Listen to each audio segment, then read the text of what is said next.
सूत्रों के हवाले से लोकसभा चुनाव को लेकर यूपी में सीट बंटवारे पर बड़ी खबर है। टीवी 9 भारतवर्ष पर यूपी में कांग्रेस गठबंधन का सीट फॉर्मूला। यूपी में समाजवादी पार्टी को 50 से 52 सीटें मिल सकती हैं, कांग्रेस को 18 से 20 सीटें हासिल हो सकती हैं, आरएलडी को 5 सीटें मिल सकती हैं। सूत्रों के हवाले से सीट शेयरिंग को लेकर यह बड़ा फैसला सामने आया है। उत्तर प्रदेश में लोकसभा की 80 सीट है। यूपी में सीट शेयरिंग को लेकर बातचीत हो रही है। दोनों पार्टी ज्यादा से ज्यादा सीट पर चुनाव लड़ना चाह रही हैं। इस बीच टीवी 9 भारतवर्ष के पास एक्सक्लूसिव जानकारी है कि यूपी में समाजवादी पार्टी 80 में से 50 से 52 सीटों पर चुनाव लड़ सकती है। वहीं उत्तर प्रदेश में कांग्रेस को 8 से 20 सीटें मिल सकती हैं। इसके अलावा इंडिया गठबंधन के दूसरे सहयोगी जयंत चौधरी की पार्टी राष्ट्रीय लोकदल 5 सीट पर अपने उम्मीदवार उतार सकती है। इंडिया गठबंधन ओम प्रकाश राजभर के लिए 2 से 3 सीट छोड़ने पर विचार कर रहा है। अभी ओम प्रकाश राजभर बीजेपी के साथ हैं, लेकिन इंडिया गठबंधन को उम्मीद है कि ओपी राजभर उनके साथ आ सकते हैं। यूपी में इंडिया गठबंधन चंद्रशेखर आजाद को भी अलायंस में शामिल करना चाहता है। सूत्रों से खबर है कि चंद्रशेखर आजाद की पार्टी को भी इंडिया गठबंधन 1 सीट दे सकती है। महान दल को 1 सीट मिल सकती है। उत्तर प्रदेश में टीएमसी को 1 सीट मिल सकती है। यूपी में कांग्रेस पहले 40 सीट मांग रही थी, लेकिन अखिलेश यादव इसके लिए तैयार नहीं थे। फिर कांग्रेस ने 2009 के सीट फॉर्मूले पर बात की, लेकिन इस पर भी सहमति नहीं बनी। और इस बीच एक और बड़ी खबर यह है कि इंडिया में सीट शेयरिंग पर टीएमसी तृणमूल कांग्रेस में दरार है। कांग्रेस की कमेटी से मुलाकात नहीं करेगी टीएमसी। कांग्रेस को सिर्फ 2 सीटें देना चाहती है टीएमसी। सूत्रों के हवाले से खबर मिल रही है।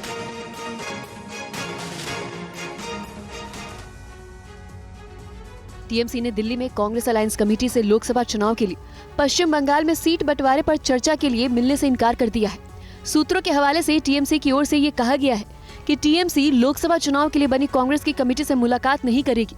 तृणमूल कांग्रेस पश्चिम बंगाल में कांग्रेस को सिर्फ 2 सीटें देना चाहती है, जिस पर कांग्रेस ने 2019 में हुए लोकसभा चुनाव में जीत हासिल की थी। कांग्रेस पिछले लोकसभा चुनाव में राज्य की मालदा दक्षिण और बहरामपुर सीट जीती थी, जबकि कांग्रेस बंगाल में टीएमसी से 8 से 10 सीटों पर चुनाव लड़ना चाहती है। इससे पहले टीएमसी नेता कुणाल घोष अपने अंदाज में कांग्रेस की मांग को ज्यादा ठहरा चुके हैं। देखिए, बहुत सारा बच्चे लोग हैं जो लॉजेंस चाहता है, लॉजेंस मांगते हैं।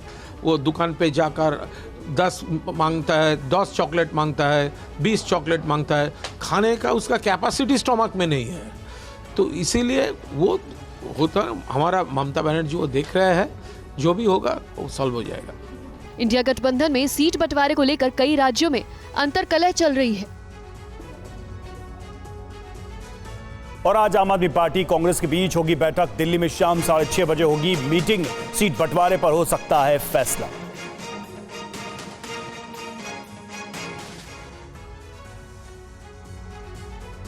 लोकसभा चुनाव के लिए सीट शेयरिंग को लेकर आम आदमी पार्टी और कांग्रेस के बीच अगली बैठक आज शाम 6:30 बजे होगी।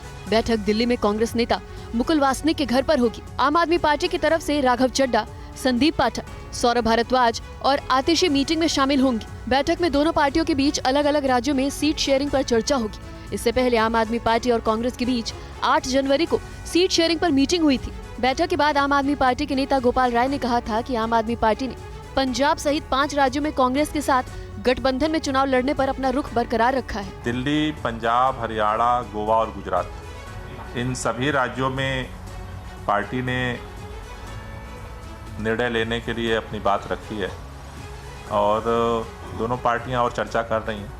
फिर अगली बैठक में उस पर निर्णय होगा। सूत्रों के हवाले से खबर आ रही है कि पंजाब और दिल्ली में सीट बंटवारे को लेकर ही दोनों पार्टियों के बीच पेच फंसा हुआ है। अब सबकी नजरें आज होने वाली मीटिंग पर टिकी है। अयोध्या में रामलला की प्राण प्रतिष्ठा से पहले असम के मुख्यमंत्री हिमंता बिस्वा शर्मा ने राहुल गांधी पर जोरदार हमला बोला है। हिमंता ने कहा है कि कांग्रेस पार्टी रामलला से इतनी नफरत क्यों करती है। सीएम हिमंता ने राहुल गांधी पर क्या आरोप लगाए हैं, इस रिपोर्ट में आपको दिखाते हैं पूरी खबर।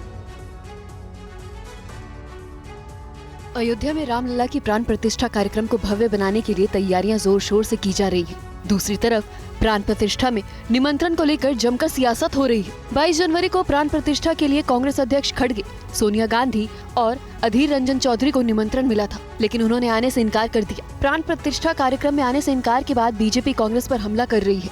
बीजेपी कांग्रेस पर रामलला से नफरत करने का आरोप लगा रही है। असम के मुख्यमंत्री हिमंता बिस्वा शर्मा ने कांग्रेस पर निशाना साधते हुए कहा कि वो मुगल शासकों के प्रति उदार है। सीएम हिमंता ने राहुल गांधी की एक पुरानी तस्वीर शेयर करते हुए कहा कि राहुल गांधी बाबर के मकबरे पर जाते हैं, लेकिन रामलला की प्राण प्रतिष्ठा में नहीं आ सकते। हिमंता ने सोशल मीडिया एक्स पर लिखा कि 2005 में राहुल गांधी समेत गांधी परिवार की 3 पीढ़ियों ने अफगानिस्तान में बाबर का दौरा किया था। वो रामलला से इतनी नफरत क्यों करते हैं?